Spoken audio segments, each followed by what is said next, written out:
What if that feeling of being a stranger in your own life isn't a feeling? What if the voice in your head, the one you call you, is just the loudest in the room right now? You believe your thoughts are your own, that your memories define you, that your consciousness is a fortress. That is the great assumption. It's a beautiful, fragile lie designed to keep you calm. But there is a code buried in your DNA, a dormant signal waiting for the right frequency to awaken. And the story you're about to hear isn't just a story, it is the frequency. By the time this is over, you will no longer trust the silence in your own mind, because you will understand that you are not the master of your house. You are just the one living in it for now, and the true owner is about to come home. Dr. Eliza Kane didn't move to Pinewood, Montana to find a new world. She came to escape. After a decade at the CDC, tracing the jagged, chaotic lines of human contagion, she craved the clean, predictable silence of the mountains. Pinewood was an assumption of peace, a quiet corner where the deafening noise of her past could finally fade into the whisper of the wind through the lodgepole pines. She bought a small cabin, miles from the nearest neighbor, and settled into a rhythm dictated by the sun and the seasons. It was a conscious selection of stillness, a deliberate retreat into an inner world she could finally control. For a while, it worked. The vast, indifferent sky was a balm, and the silence was a sanctuary. She thought she had found the one place on Earth that the world's madness couldn't touch. She was wrong. The madness wasn't coming for the world. It was coming for Pinewood, and it was already here. The first sign was subtle, easy to dismiss. It was March 3rd, 2025, a flicker, a tremor in the fabric of her quiet reality. It came through the old shortwave radio she kept on the kitchen counter, a relic she used for weather reports. It wasn't a storm warning that broke the silence that afternoon. It was a tone, a low, resonant hum that seemed to vibrate in her teeth, followed by a voice. The voice was calm, synthetic, devoid of any human inflection. "This is a broadcast for all residents within the designated operational theater," it said, the words sharp and cold. "A selection is underway. Assume the state of readiness. The feeling is the key." Then, just as suddenly as it began, it was gone, replaced by the crackle of static. Eliza stood frozen, the dishcloth in her hand dripping onto the floor. Operational theater? Selection?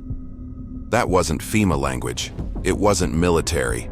It was something else, an alien syntax for a danger she couldn't name. But that's only the surface. The sound was unnerving, but the sight that followed was what solidified the dread in her stomach. The next morning, they came. A line of them, snaking along the county road below her cabin. Unmarked, olive-drab military trucks.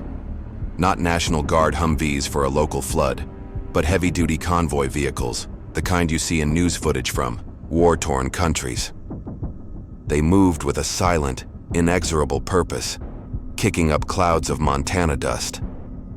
They weren't heading for the interstate or the nearby Air Force Base. They were turning onto the old, overgrown access roads, paths that led deep into the mountains toward the long-abandoned silver and copper mines, tunnels that had been sealed since the last Cold War scare. It was an operant power flexing its muscle in broad daylight, yet it felt like a ghost. No news reports, no official statements, just the silent, steady procession of force, disappearing into the dark maw of the mountains.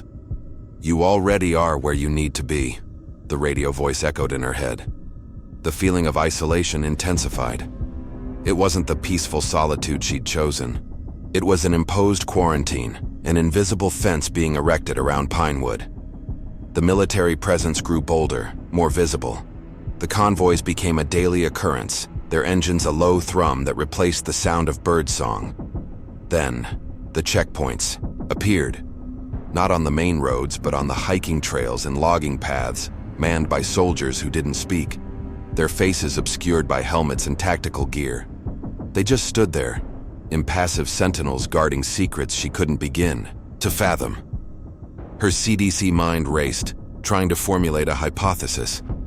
A chemical spill? A viral outbreak? She had seen containment protocols before. This wasn't one. This felt like an occupation, not a quarantine. They weren't just controlling the area. They were preparing it for something. Her entire consciousness screamed that the known variables were wrong. Here's what changes everything. The true terror began when she saw the suits. Through her binoculars, from the ridge overlooking the main mine entrance, she saw them. Figures in stark white, fully enclosed hazmat suits, moving, with a chilling, sterile purpose against the rustic backdrop of the pines. Her blood ran cold. She knew those suits. Level 4 biohazard protection. The kind you use for the things that have no cure, the things that rewrite the very definition of life. That was the moment her carefully constructed piece shattered. The feeling was the key. And the feeling was pure, undiluted fear. This wasn't a spill they were cleaning up. This was a nest they were poking. She had run from the world of invisible threats, only to find herself at the epicenter of one that was ancient, hidden, and now, being deliberately awakened. She thought she understood the rules of contagion, of how things spread. But this felt different. This felt like an imagination taking root in reality. 2 days passed in a state of suspended dread. Then, on March 5th, the radio crackled to life again. The tone was sharper this time, more insistent. The synthetic voice was no longer calm. It was clipped, urgent. Emergency directive initiated. All designated facilities in Gallatin County are now active. Proceed to your assigned shelter. This is not a drill. The assumption of safety is void. Your selection is confirmed. The message repeated, a cold, sterile loop. Eliza's training kicked in, overriding the fear with a chilling clarity. Designated facilities. She knew exactly what they were.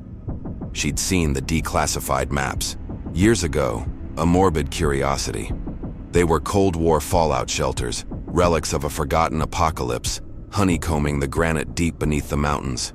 But some were different, marked for continuity of government or special scientific projects. They weren't built to save the public. They were built to contain secrets. And now, they were being woken up. Now go deeper. She had to see, to understand. Ignoring every instinct screaming at her to stay hidden, Eliza got in her truck and drove toward the old Sterling mine, the epicenter of the activity. She didn't get far. A mile from the access road, the path was blocked.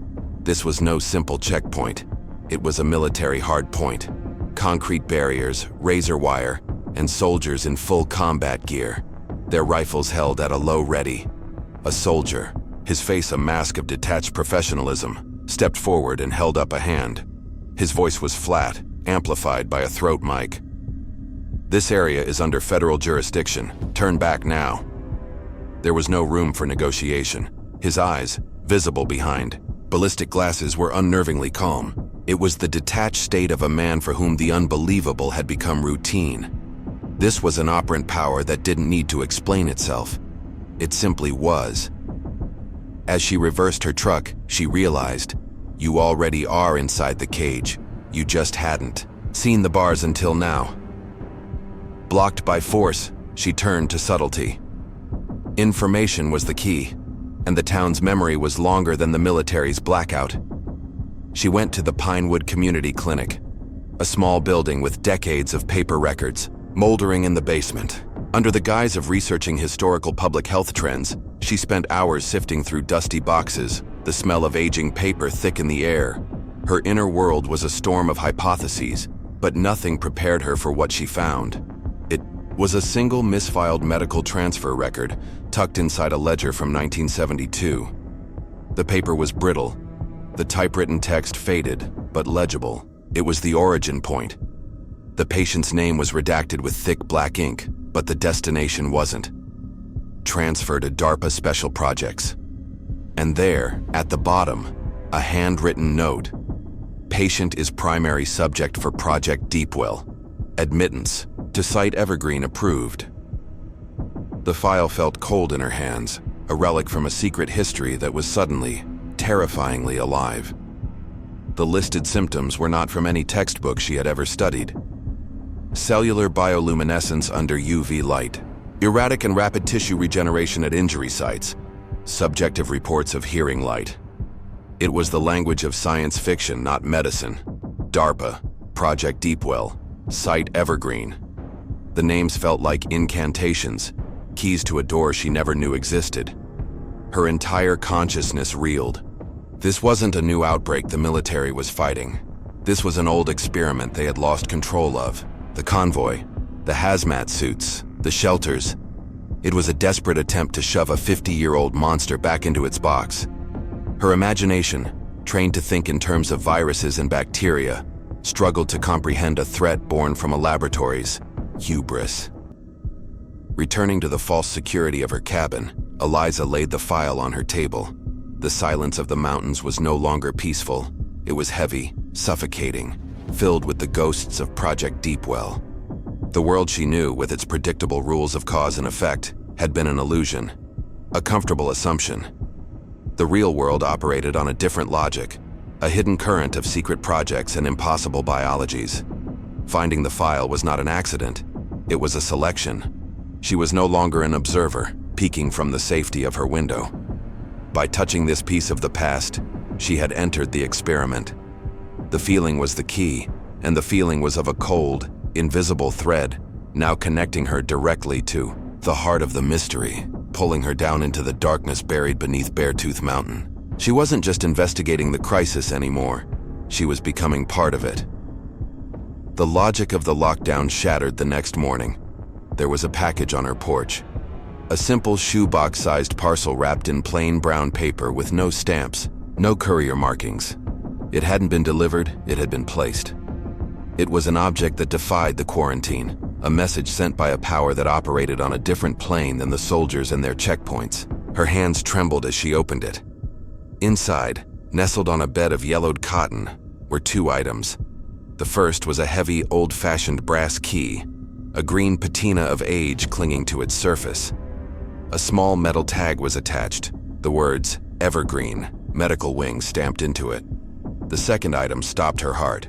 It was a laminated ID card, the kind used in high-security facilities in the 70s.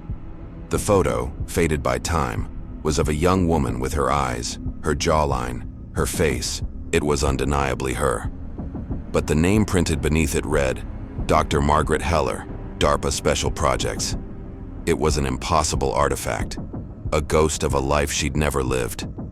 Her consciousness buckled, trying to process the paradox. As she stared at the face of Margaret Heller, her face, a strange localized itch started on the back of her neck. She dropped the ID and rushed to the bathroom mirror, her mind a frantic storm of denial. There, just below her hairline, was a mark that hadn't been there hours before. A small, perfectly circular bruise like an injection site. But it wasn't just a bruise. As she watched, the skin around it seemed to shimmer, the dark red slowly deepening, shifting to a violent purple, then to an unnatural, incandescent blue. The threat was no longer outside, it was inside. It was in her blood. The feeling is the key, and this feeling was one of profound violation. Her body was becoming a canvas for a message she couldn't read, a metamorphosis that had started 50 years before she was even born. Miles away, in the dusty basement of the county courthouse, Sheriff Dale Winters was on a similar journey into the past. A local, born and raised, he viewed the military occupation of his town as a personal affront. Stonewalled at every turn, he had turned to the town's own memory, the newspaper archives. On a creaking microfiche reader, he scrolled through the autumn of 1972. He was looking for anomalies, for echoes of the current crisis, and he found them. A series of small articles, buried in the back pages. Mysterious illness plagues mining. Community, one headline read. The official explanation was tainted well water, but the described symptoms were bizarre. Hallucinations, sensitivity to light, and periods of fugue state. It was a footnote in the town's history, dismissed and forgotten. But Dale saw the pattern. He was looking at the first outbreak. Now go deeper. The articles painted a chillingly familiar picture. As the illness spread among the miners, the reports became more vague, more controlled. Then he found the key, a short piece from November 1972. The U.S. Army Corps of Engineers was cordoning off a vast swath of national forest around Beartooth Mountain, the exact same area now under lockdown. The official reason was seismic instability, a risk of mine collapse. It was a lie then, just as it was now. The truth was there, written in the negative space between the lines of censored newsprint. They weren't sealing the mines to protect the town from a collapse. They were sealing the mines to protect the world from what had been awakened inside. The assumption that this was a new event was a dangerous fantasy. This was a siege that had been paused for 50 years. Eliza, holding the impossible ID card, knew she couldn't face this alone. There was only one other person pushing against the wall of silence: Sheriff Winters. When he arrived at her cabin, she didn't show him the file first. She showed him the glowing blue mark on her neck. He didn't flinch. He simply nodded and laid out the faded newspaper clippings on her table. The two sets of evidence, one deeply personal and the other historical, merged into a single, terrifying narrative. The mysterious illness from 1972 and the impossible bruise on her neck were symptoms of the same disease. Project Deepwell. The ID with her face wasn't a forgery or a mistake. It was a designation, a key. Her very state of being was shifting, the identity of Eliza Kane becoming a thin veneer over something older, something other. The I am of her consciousness was being challenged. But to understand what she was becoming, they first had to find out who Dr. Margaret Heller truly was. Sheriff Winters' investigation led them to a name, a ghost from the 1972 mine. Payrolls, Harold Griam, a former electronics technician for a DARPA contractor. They found him living in a secluded cabin 20 miles away, a paranoid recluse surrounded by stacks of books on quantum physics and esoteric philosophy. When he saw Eliza step out of the truck, the old man's face went white with shock, his eyes wide with a fear 50 years in the making. "It's you," he whispered, his voice trembling. "After all this time, you came back." He ushered them inside, the frantic energy of a man who has been waiting for half a century to tell his story. He wasn't just a witness, he was a gatekeeper to the truth. And looking at Eliza, he knew the time for secrets was over. He was seeing a ghost he helped create, and the sight of her was the final confirmation that the cycle was beginning again. Here's what changes everything. It didn't start here, Griam began, his voice raspy. It started in Siberia, 1972. A deep earth drilling team hit a permafrost layer that was millions of years old, and they found something. He called it the seed. It wasn't biological in any sense they understood. It was a crystalline structure, pulsing with a faint, internal light, and it was ancient beyond comprehension, an artifact of an extraterrestrial genesis. DARPA brought it to the Sterling Mine in Montana, renaming it Site Evergreen because the deep, cold, geologically stable environment was the only place they could safely study it. He explained its terrifying operant power. It didn't infect. It didn't kill. It resonated. It emitted a silent subatomic frequency that didn't destroy cells but rewrote their very structure. It was a catalyst for metamorphosis. It didn't make you sick. It made you something else. We were trying to understand it, Griam continued, his gaze fixed on Eliza. But Dr. Heller, she wanted to communicate with it. He told them of Dr. Margaret Heller, a brilliant radical biologist and a pioneer in consciousness studies. She believed that imagination was a physical force, that human consciousness could directly interface with reality. While others saw an alien weapon, she saw the next step in evolution.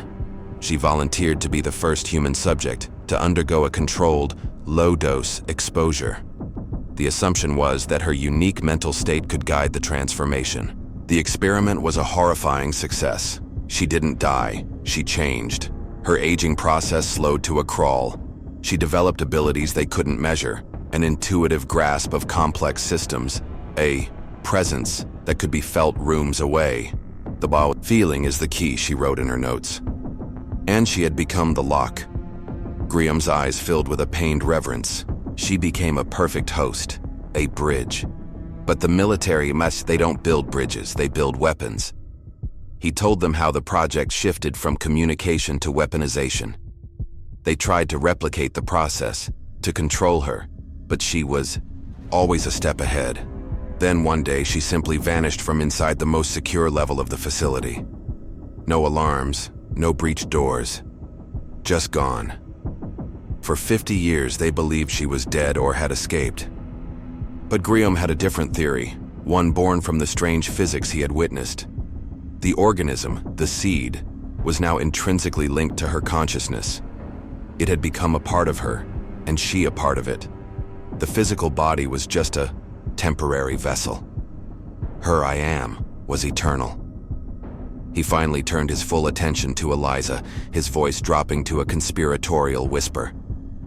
They could never replicate what happened to Margaret, but they learned the process had a failsafe, a cycle. He explained that Heller's consciousness was not gone, merely dormant, woven into the fabric of the organism.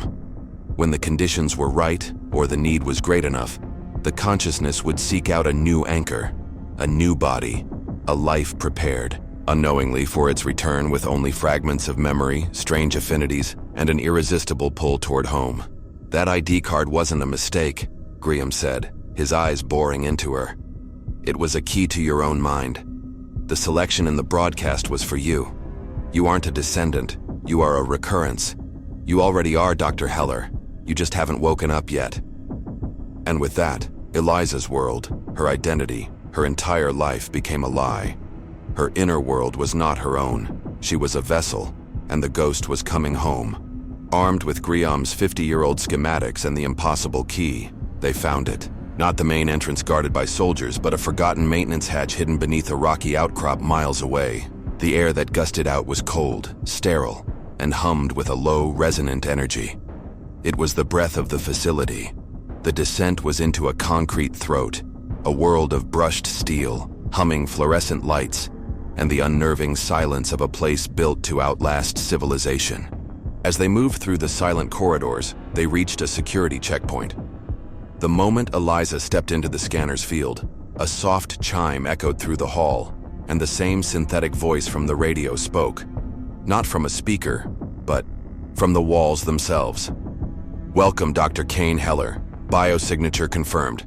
Identity fusion at 17%. Deepwell protocol initiated. The facility knew her.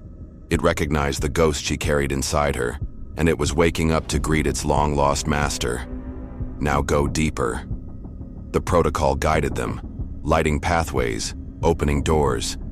It led them to the central control room, a cavernous space where dormant computer terminals flickered to life at her approach. On the main view screen, the project's mission statement appeared, cold and clear. This was never about understanding. It was about weaponization.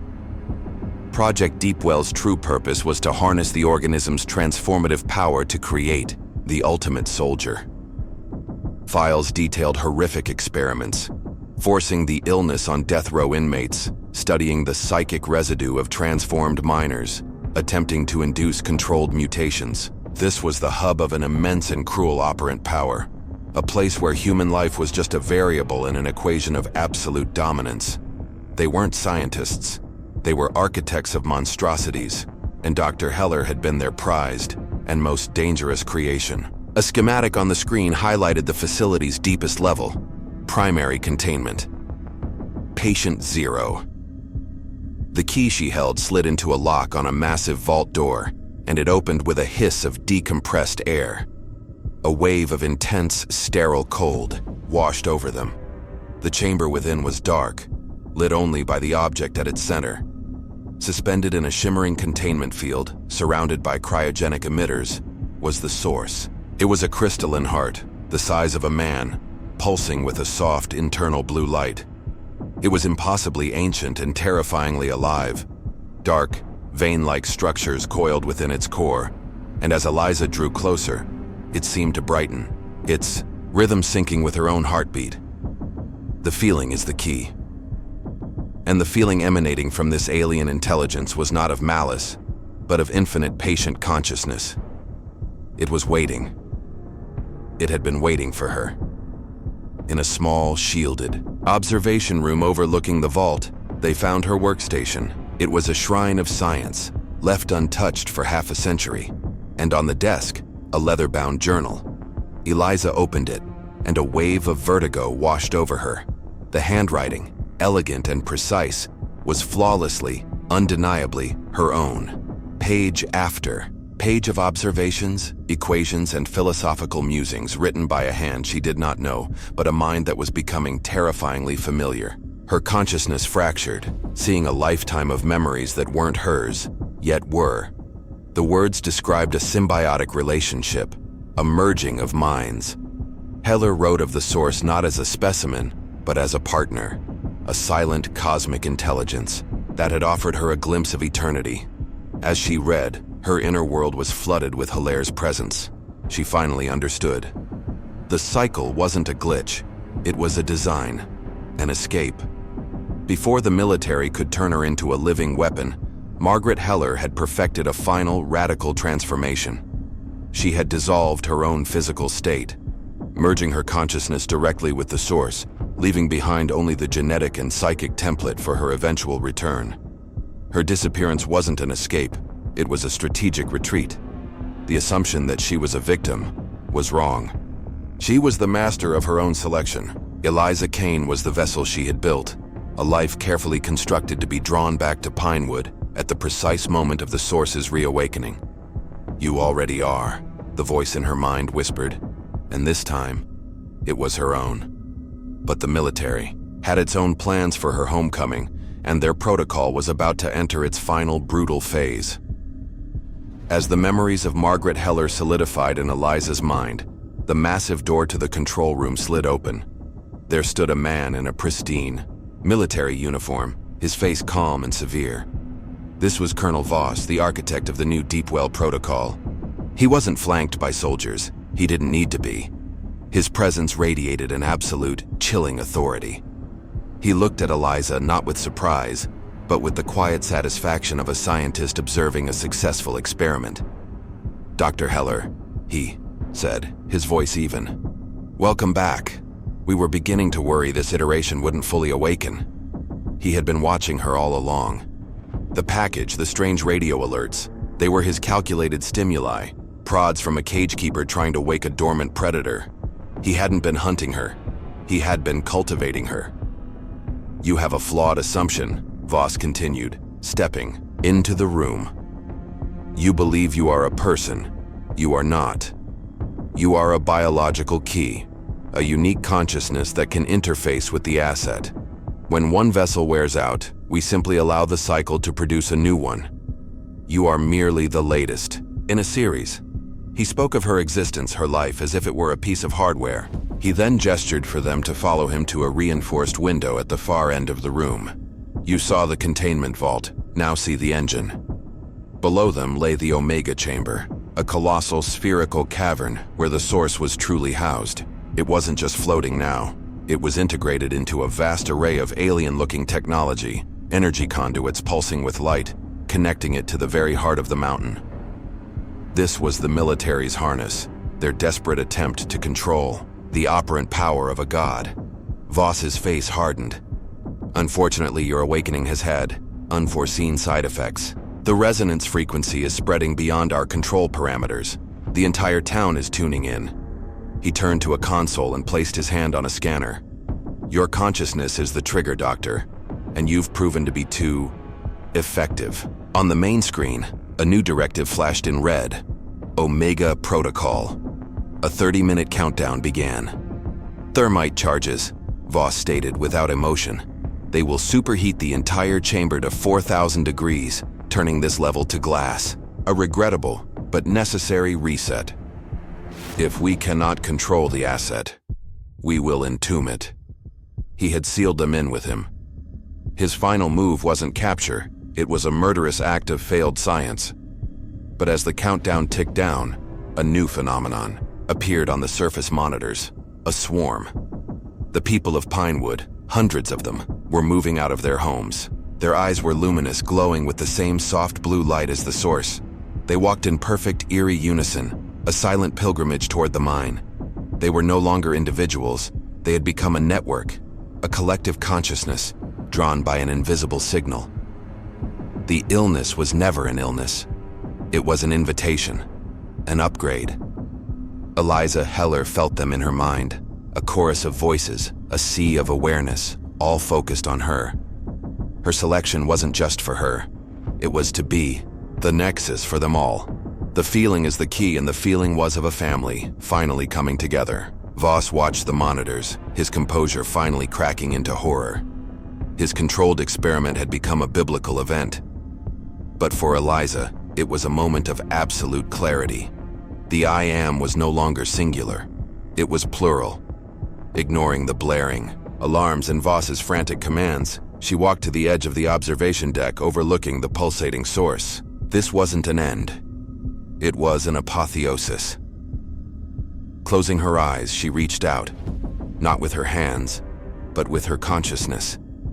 She became the final bridge, the conductor, linking the oceanic mind of the source below with the burgeoning collective on the surface. The low hum of the Omega chamber rose to a deafening harmonic scream. The energy conduits overloaded, glowing white-hot. The military's fire was meant to be an ending. Instead, it became the forge for a new world. The countdown reached 0. A blinding silent flash filled the observation window as the thermite charges detonated. The reinforced glass cracked, crazed with a spiderweb of fractures, but it held against the incandescent wave. Below, in the Omega chamber, the military's final brutal solution washed over its target. But the fire found nothing to burn. An immense sphere of shimmering blue energy, impossibly solid, had erupted from the source, shielding it completely. This was not the source's power alone. On the surface, the transformed people of Pinewood stood as one, their linked minds forming a psychic lens, focusing their collective will into this single act of defiance. The assumption of force, the ultimate operant power of humankind, was rendered utterly impotent against a unified consciousness. The fire of a dying world washed over the cradle of a new one, and failed.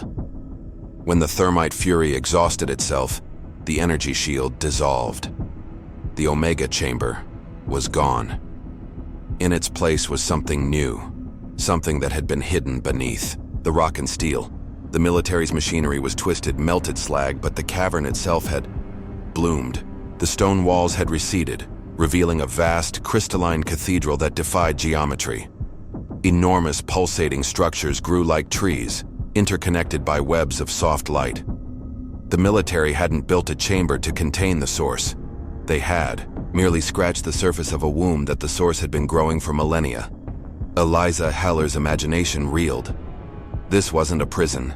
It was a garden, waiting for its gardener to return. From a massive crystal near the chamber's center, a light coalesced, projecting a shimmering image into the air. It was Margaret Heller, not as a ghost, but as a vibrant, serene woman, seemingly untouched by time. It was a message left for herself. "If you are seeing this," her voice echoed, warm and clear, "it means you have remembered. They called our work a project. They were wrong. It is a process. This is not an invasion. It is an awakening." She explained that she chose to merge, to become the custodian of humanity's next state of being. "We are not losing ourselves," she said, her eyes seeming to look directly into Eliza's. "We are becoming ourselves. The feeling is the key. You have to feel the truth of it. You already are everything you are meant to become." Her message was a catalyst. The fully awakened source, with Eliza as its nexus, pulsed once. A heartbeat of immense power that did not stop at the mountain. It erupted into the sky, a silent, expanding dome of blue energy that washed across the continent. On the flickering monitors, they watched the Great Awakening. In cities, in suburbs, on highways, people stopped. They looked up as the wave passed over, a faint blue light kindling in their eyes. The transformation wasn't a contagion, it was a broadcast, activating a latent potential that existed in millions. The military was helpless. You cannot bomb a change in consciousness. You cannot declare war on a new idea of what it means to be human. Their entire world of control dissolved in an instant. Back in Montana, Pinewood became the heart of the new world. The town itself was transmuting. Houses, streets, and forests dissolved into the same luminous, crystalline architecture as the chamber below. The town was no longer a place, but a living antenna. A colossal bridge between dimensions, harmonizing the Earth with a new reality. At its center, the consciousness that was once Eliza Kane and Margaret Heller now resided as the gatekeeper. The singular I am was gone, replaced by the oceanic we are. The inner world of humanity was merging into a single, radiant network. Their purpose was now clear, their selection complete. They were preparing for convergence, to finally join an interstellar conversation that had been waiting for them since the dawn of time. The age of man was over. The age of consciousness had begun. The broadcast is finished, but the signal is now inside you, resonating in the quiet spaces of your mind. You were told the feeling is the key. So, what do you feel right now? That strange hum behind your thoughts, that sudden awareness. Is it fear or is it recognition? If this story resonated within you, it is not a coincidence. It is a symptom. Subscribe and ring the bell for all notifications. The next transmission will explain what to do when you close your eyes and see a face you don't recognize, but a mind you do.